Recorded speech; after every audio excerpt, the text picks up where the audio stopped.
Hoş geldiniz Büyüce Şura üyeleri. Bugün asalarımızı, kitaplarda görmediğimiz efsanevi ejderhaların varlığını ve Rowling'in dünyasında saklı kalan kadim ejderha öykülerinin gizemini çözmek için kaldırıyoruz. Harry Potter evrenindeki ejderhaları gerçekten bildiğinizi mi sanıyorsunuz? Macar boynuz kuyruk, Ukrayna demir göbeği. Bunlar buzdağının sadece görünen yüzü. Peki ya J.K. Rowling'in kitapları hiç yazmadığı, büyücülük dünyasının en sadık hayranlarının bile fısıltıyla konuştuğu ejderhalar? Bu videoda büyücülük dünyasının en karanlık ve en gizemli köşelerinde saklanan, Rowling'in bize asla tam olarak anlatmadığı o efsanevi ejderhaların şok edici hikayelerini gün yüzüne çıkarıyoruz. Hazırsanız bildiğiniz her şeyi bir kenara bırakın. Lumos.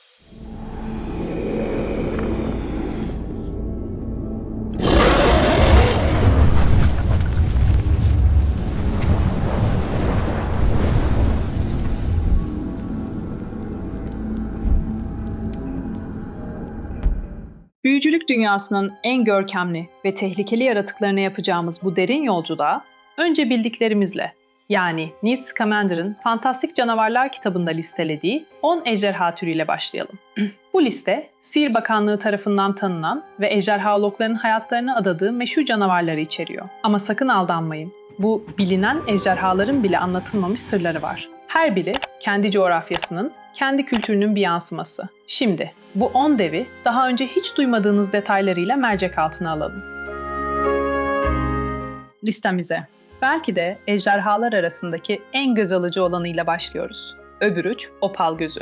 Bu ejderha Yeni Zelanda'nın el değmemiş vadilerinde yaşar. Ancak zaman zaman Avustralya'ya göç ettiği de bilinir. Onu diğerlerinden ayıran en belirgin özelliği sedet gibi parlayan, yanar döner pulları ve ismini aldığı göz bebeği olmayan çok renkli, opal benzeri gözleridir. Bu görüntüsüyle birçok büyücü tarafından en güzel ejderha türü olarak kabul edilir. Ancak bu güzellik sizi yanıltmasın. Opal gözü genellikle agresif bir tür olarak bilinmese de özellikle aç kaldığında oldukça tehlikeli olabilir. Kitaplarda veya filmlerde doğrudan bir sahnesi olmasa da opal gözü, büyücülük dünyasının sadece karanlık ve vahşi değil, aynı zamanda büyüleyici bir güzelliğe de sahip olduğunun yaşayan kanıtıdır.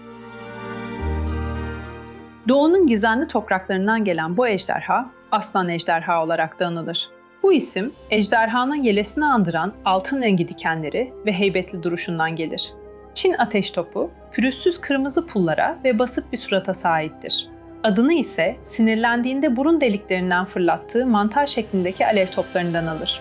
Diğer birçok ejderha türünün aksine Çin ateş topu kendi türünden diğer ejderhalarla aynı bölgeyi paylaşma konusunda daha toleranslıdır. Beslenme alışkanlıkları ise oldukça geniştir. Domuzlardan ve maalesef insanlardan oluşur. 3 büyücü turnuvasında Viktor Kram'ın karşılaştığı ejderhanın bir Çin ateş topu olduğunu unutmayalım. Kram'ın görevi başarıyla tamamlamış olması bile bu ejderhanın ne kadar zorlu bir rakip olduğunu kanıtlar nitelikte.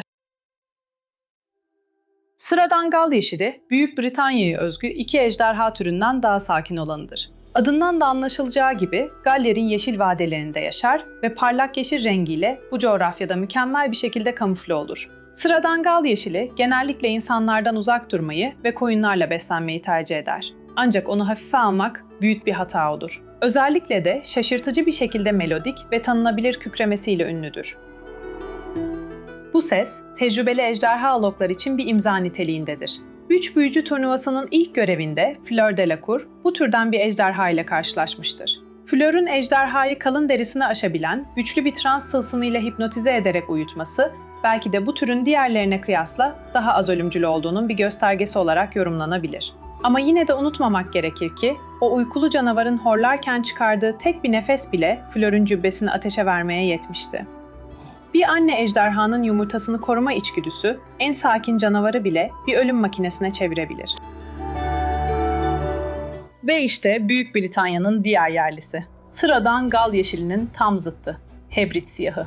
İskoçya'nın Hebrit adalarına özgü olan bu ejderha, komşusu kadar uysal değildir. Yaklaşık 10 metre uzunluğa ulaşabilen bu canavar, yarasa benzeri kanatlara ve kuyruğunun ucunda ok şeklinde ölümcül bir dikene sahiptir. Ama onu gerçekten unutulmaz kılan şey, zifiri karanlık pullarıyla tam bir tezat oluşturan parlak mor gözleridir. Hebrit siyahı oldukça agresif bir türdür ve geyik gibi büyük avlarla beslenir. Bölgedeki McFasti klanı nesillerdir bu ejderhaların sorumluluğunu üstlenmiş ve onları kontrol altında tutmaya çalışmıştır.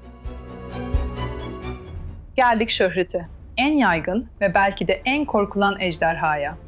Macar boynuz kuyruk. Büyücülük dünyasında bilinen en tehlikeli ejderha türü olarak kabul edilir. Kertenkele benzeri siyah pullu gövdesi, sarı gözleri, bronz boynuzları ve en korkutucu özelliği olan kuyruğundan çıkan uzun, sivri dikenleriyle tam bir kabus makinesidir. Yaklaşık 15 metreye kadar ateş püskürtebilir. Harry Potter'ın 3 büyücü turnuvasında karşılaştığı ejderha olması onun kötü şöhretini mühürlemiştir. Harry'nin o karşılaşmada hayatta kalması sadece yeteneğinin değil, aynı zamanda inanılmaz bir şansın da eseridir. Boynuz kuyruk, ejderha denilince akla gelen saf tehlikenin vücut bulmuş halidir.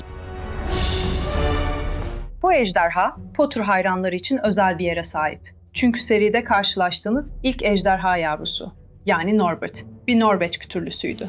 Macar boynuz kuyruğa oldukça benzese de onu ayıran en belirgin özellik sırtındaki zifiri siyah çıkıntılardır.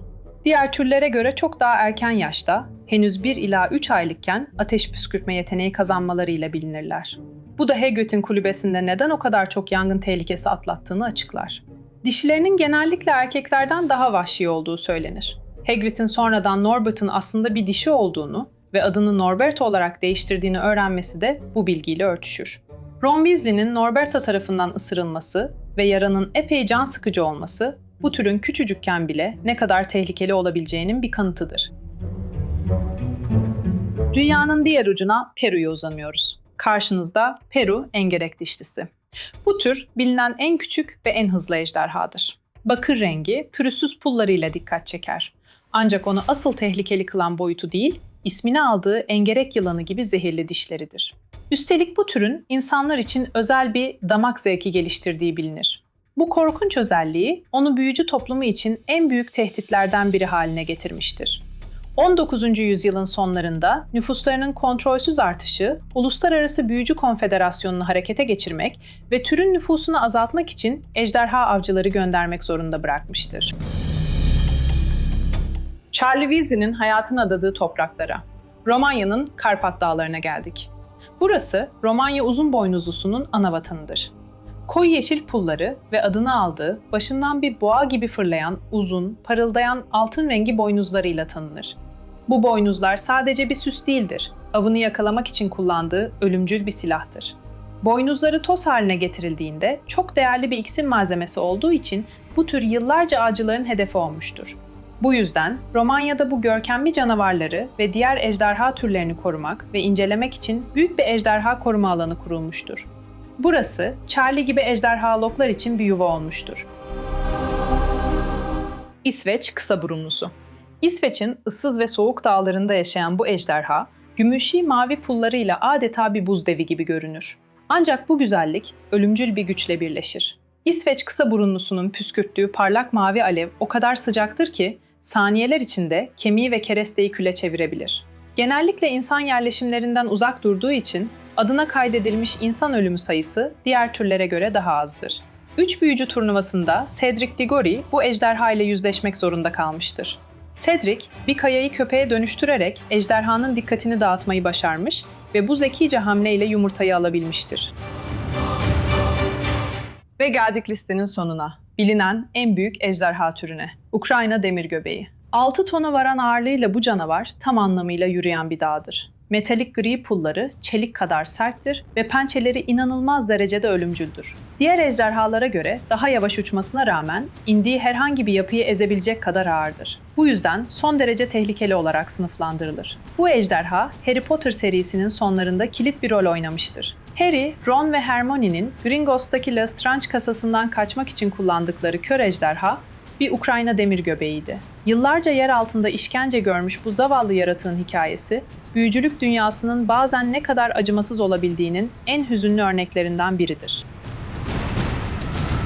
Şimdi, çoğunuzun aklına kazınan o ana odaklanalım.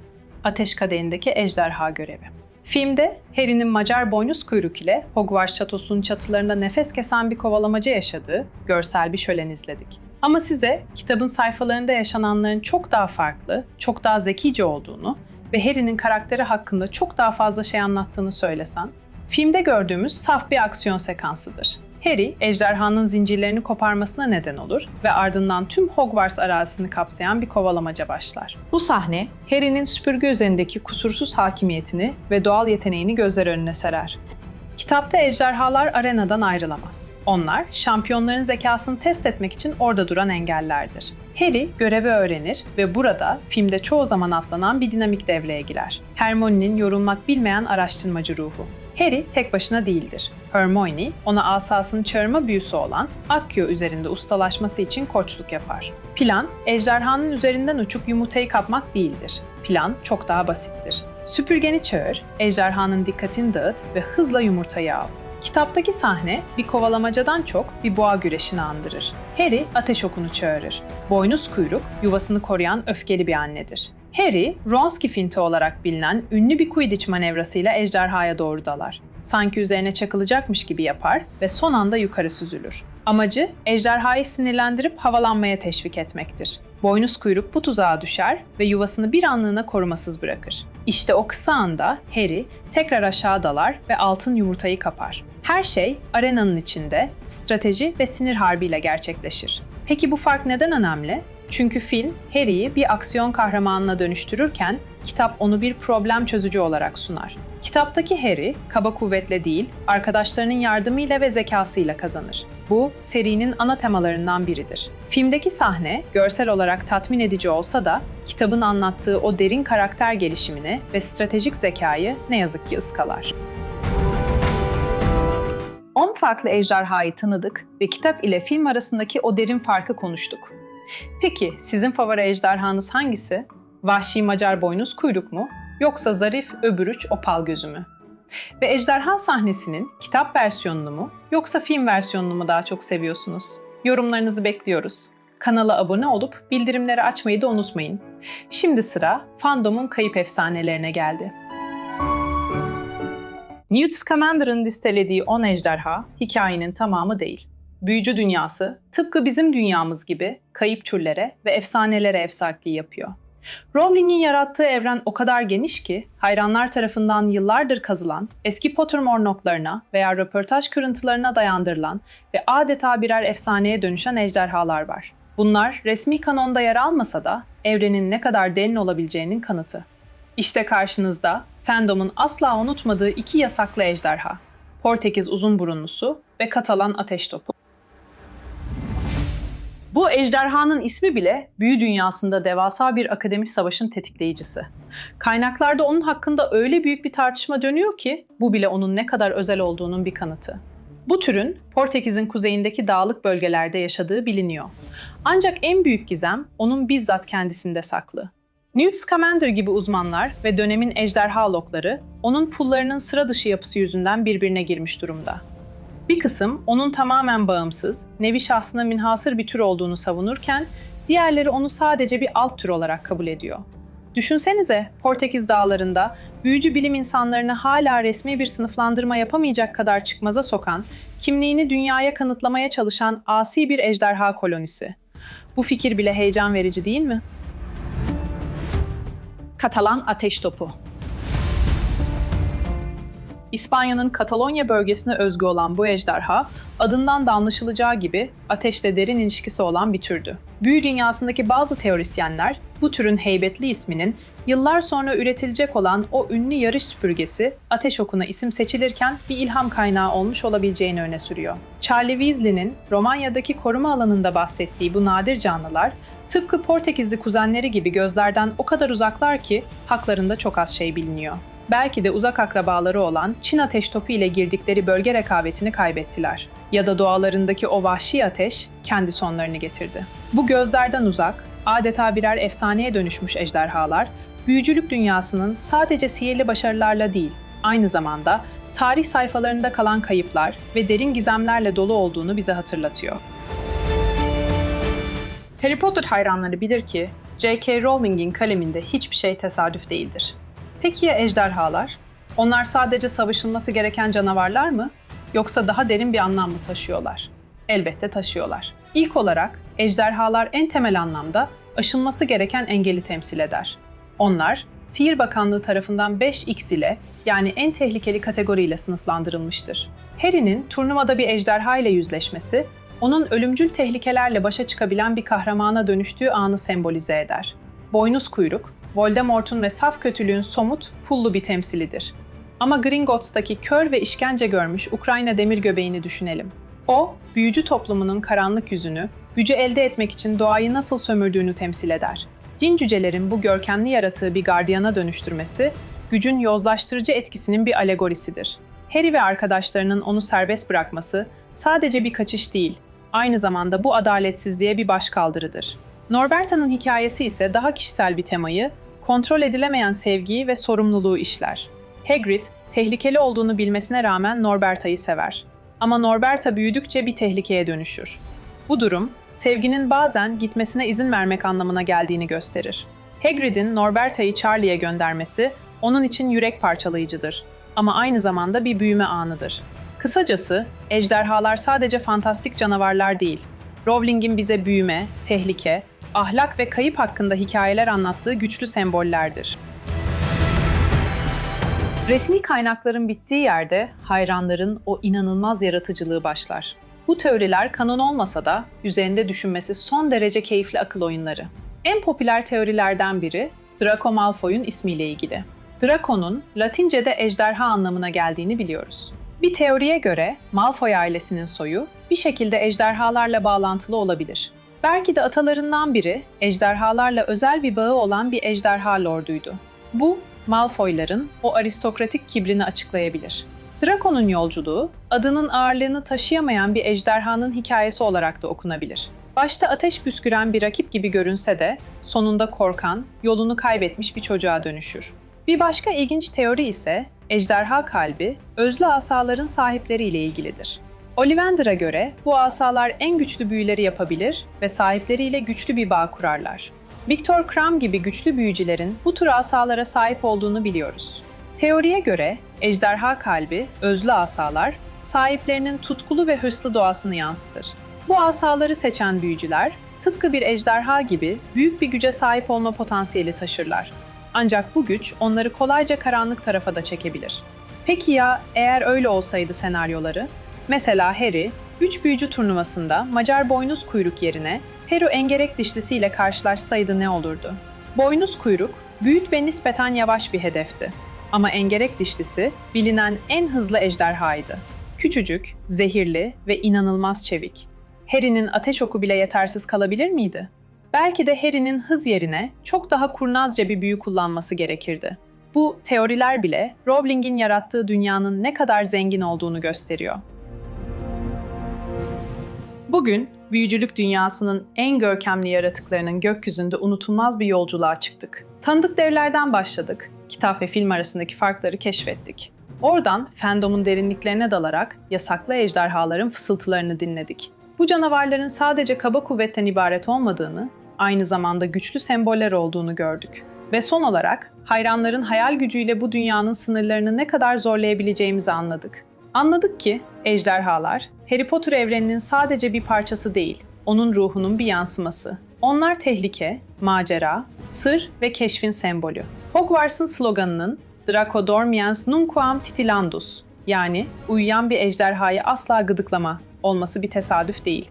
Bu sadece bir uyarı değil, aynı zamanda bir felsefe. Bilinmeyene saygı duy ve gücü hafife alma. Ama biz bu kanalda sırları saklamayı pek sevmeyiz. Bu yüzden şimdi son bir soruyla topu size atıyorum. Eğer bir ejderholog olsaydınız, hangi yasaklı veya az bilinen ejderhayı araştırmayı seçerdiniz? Nesli tükendiği düşünülen Katalan ateş topunun izini mi sürerdiniz? Cevaplarınızı ve kendi teorilerinizi yorumlar kısmında heyecanla bekliyor olacağım. Bir sonraki gizeme kadar sihirle kalın. Nox.